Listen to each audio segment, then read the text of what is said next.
Sir Tata Sumo ಅಲ್ಲ ಗಾಡಿ ಕಳಿಸಿರೋದು? ಹೌದು ಸರ್. ಮಾಡಲ್ ಎಷ್ಟು ಗಾಡಿ ಇದೆ? ಅದು 2004 ನೋಡಿರಿ ಸರ್ ಗಾಡಿ. 2000? 2004. 2004 ಮಾಡಲಾ? ಹ್ಞೂ ಸರ್. ಓನರ್ ಫ್ರೆಶ್ ಆಗಿ ಎಫ್ ಸಿ ಇದೆ. ಹ್ಞೂ. ಏನು ಸರ್ 5ನೇ ಓನರ್ ಆಗಿದೆ ಸರ್ ಗಾಡಿ. ಅದು ಈಗ 4ನೇ ಓನರ್ ಇದೆಯಲ್ಲ ಸರ್. ಈಗ ನನ್ನ ಹೆಸರು ಮ್ಯಾಗ ಸಿ ಸಿ ಬಂದಿದೆ ಸರ್ ಅದು. ಹ್ಞೂ. ಅದು ಸಿ ಸಿ ತೆಗೆದು ಅವ್ರ ಹೆಸರು ಮ್ಯಾಗ ತಗೊಂಡವ್ರ ಹೆಸರು ಮ್ಯಾಗ ಸಿ ಸಿ ತೆಗೆದು ಕೊಡ್ತೀನಿ ಸರ್ ನಾನು. 2004 ಮಾಡಲಾ? 2004 ಫ್ರೆಶ್ ಎಫ್ ಸಿ ಇದೆ, ಇನ್ಸೂರೆನ್ಸ್ ಇದೆ. ಏನು ಸರ್ ಮುಂದೆ ಟೈರ್ ಹೊಸವಿದೆ. ಹ್ಞೂ. ಆಮೇಲೆ ಫ್ರೆಶ್ ಇಂಜಿನ್ ಇದೆ. ಇಂಜಿನ್ ಕೂಡ ಮಾಡಿಸಿದ್ದೀರಿ ಸರ್ ಅದು. ಇಂಜಿನ್ ಮಾಡಿಸಿದ್ದೀರಾ? ಹೌದು ಸರ್. ಟೈರ್ ಕಂಡೀಷನ್ ಅಣ್ಣ? ಟೈರ್ ಕಂಡೀಷನ್ ಮುಂದೆ 2 ಹೊಸವಿದೆ ಸರ್. ಹಾಂ. ಹಿಂದೆ 70% ಇದೆ ಸರ್. 80% ಇದೆ ಹಿಂದೆ. ಈ ಸ್ಟೆಪ್ನಿ ಕೂಡ 80% ಇದೆ. ರನ್ನಿಂಗ್ ಎಷ್ಟಾಗಿದೆ ಗಾಡಿ? ಗಾಡಿ ರನ್ನಿಂಗ್ ಅದು ಫಸ್ಟಿಗೆ ಕೇಬಲ್ ರನ್ನಿಂಗ್ ಇದ್ದಿಲ್ಲ ಸರ್ ಅದು.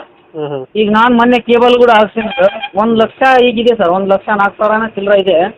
ಇಂಜಿನ್ ಕೆಲಸ ಮಾಡ್ತಿದ್ದೀರಾ? ಇಂಜಿನ್